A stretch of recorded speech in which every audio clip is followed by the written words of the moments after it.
Back,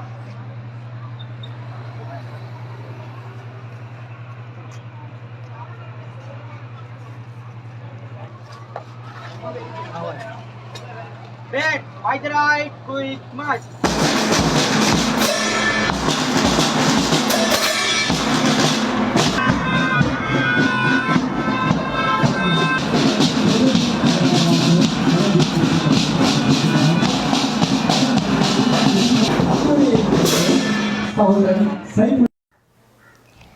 கணம் அதிபர் அவர்களே, கல்வியை தேனாக ஊற்றிக் கொண்டிருக்கும் ஆசிரியர்களே, பெற்றார்களே, மாணவர்களே, உங்கள் அனைவருக்கும் என்னுடைய இனிய சலாத்தை தெரிவித்துக் கொள்கிறேன். அஸ்ஸலாமு அலைக்கும் வரஹ்மத்துல்லாஹி வபரகாத்துஹு.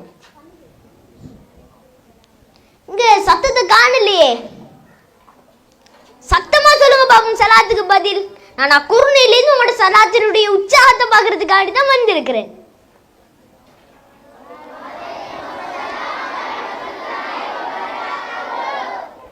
ரைட். நல்லது ஒரு குடும்பம் பல்கலைக்கழகம்னு சொல்லுவாங்க.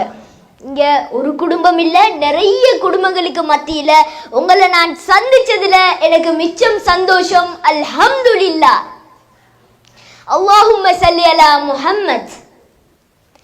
அல்லாஹ் இந்த உலகத்துல யாரையும் எதையும் வீணாக படைக்கிறதில்லை. தன்னிட உயரம் தான் தாமரையும். உங்களை நீங்க எந்த அளவு உயர்வாக நினைக்கிறீங்களோ அந்த அளவு உயரம் தான் நீங்களும். இதே போலத்தான் ஒரு ஊர்ல ஒரு மிகப்பெரிய தொழிலதிபர் வாழ்ந்து வந்தாரு. அந்த தொழிலதிபருக்கு ஒரே ஒரு மகன் இருந்தான். இந்த தொழிலதிபர் புதுசா எந்த ஒரு தொழிலை ஆரம்பிச்சாலும் அது அவருக்கு ஒரு மிகப்பெரிய வெற்றி, ஒரு சக்சஸ் ஆக அமையும்.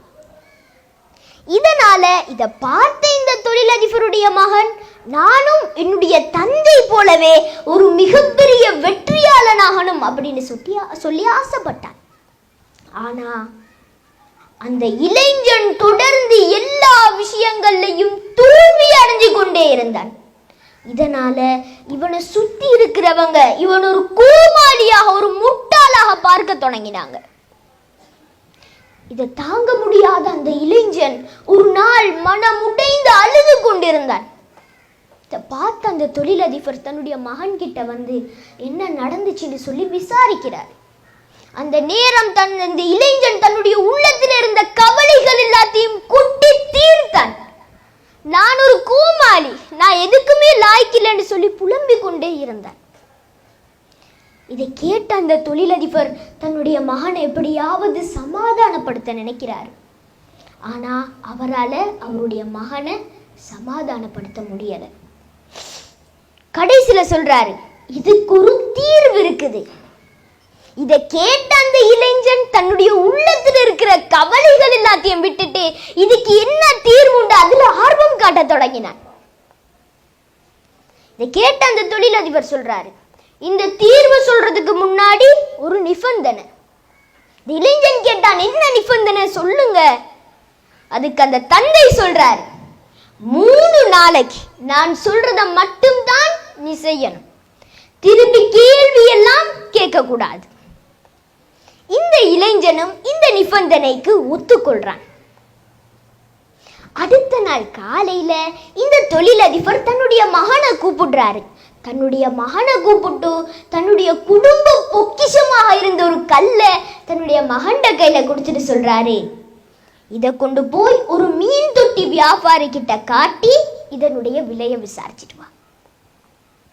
இதை கேட்ட அந்த இளைஞன் அதிர்ச்சி அடைஞ்சான். தந்தையே, இது எங்களுடைய குடும்ப பொக்கிஷம் தானே, இதுக்காக வேண்டி இப்படி ஒரு மீன் தொட்டி வியாபாரி கிட்ட காட்டி விலை விசாரிச்சுட்டு வர சொல்றீங்க?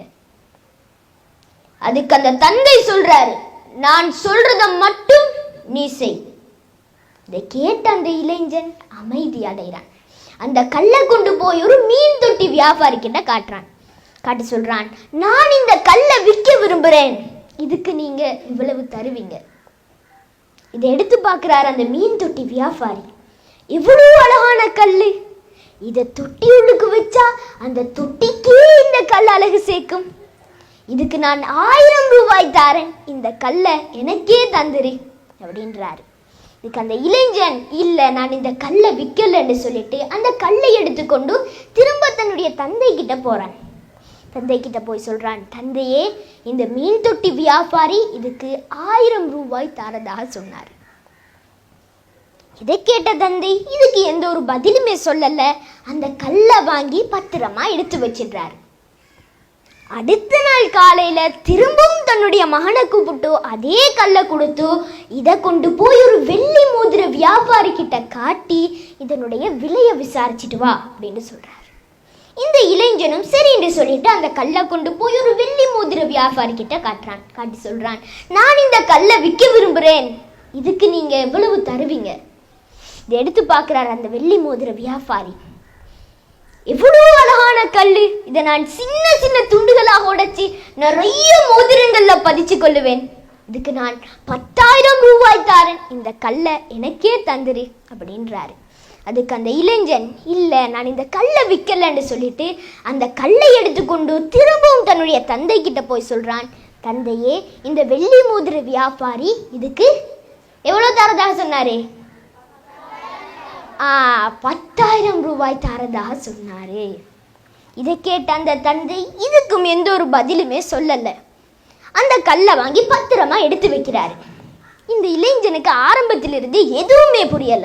தன்னுடைய தந்தை கிட்ட கேட்கிறான், தந்தையே, இது எங்களுடைய குடும்ப பொக்கிஷம் தானே, இது எதுக்காக வேண்டி இப்படி விலை விசாரிச்சுட்டு வர சொல்றீங்க? அதுக்கு அந்த தந்தை சொல்றாரு, நீ உன்னுடைய நிபந்தனையை மறந்துட்டியா? இதை கேட்ட அந்த இளைஞன் திரும்பவும் அமைதி அடைகிறான்.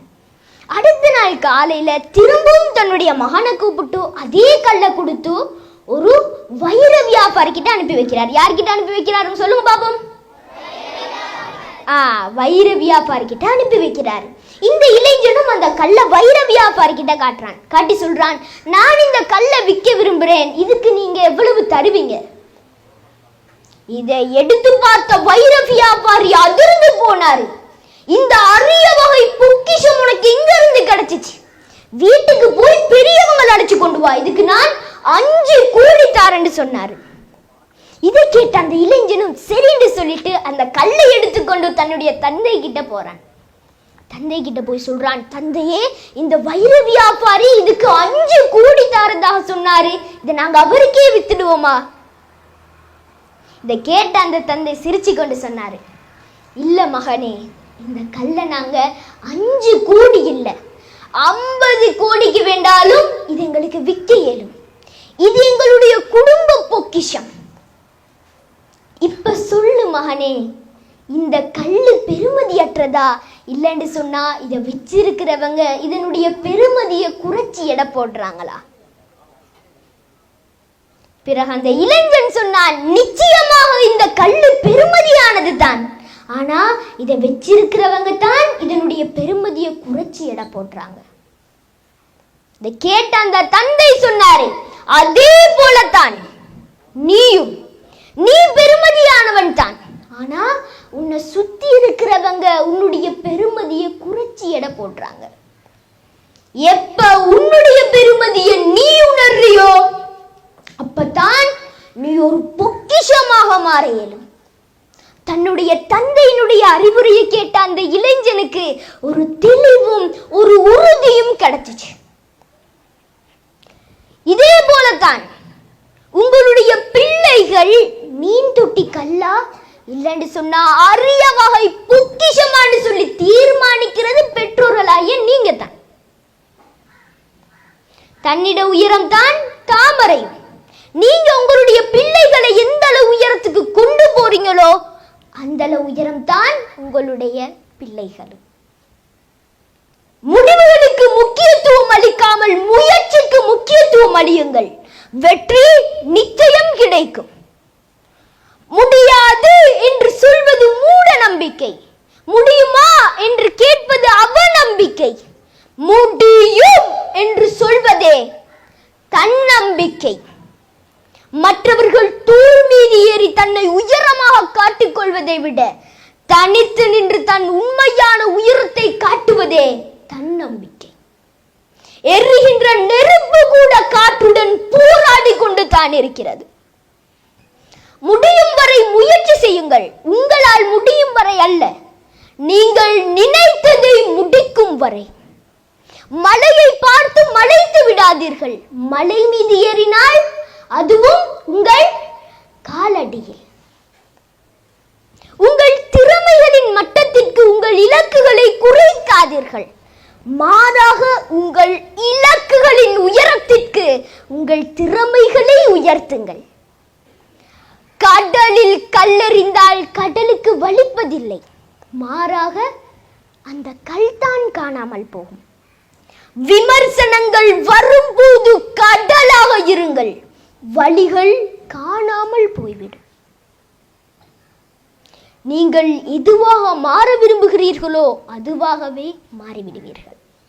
Main sponsors: Ash Foundations Akurana, Aslam's Grooms Akurana, Almas Restaurant Malaysia, AK Garments Akurana. International Human Rights Global Mission Media Coordinator Mr. S.I.M. Hamdi.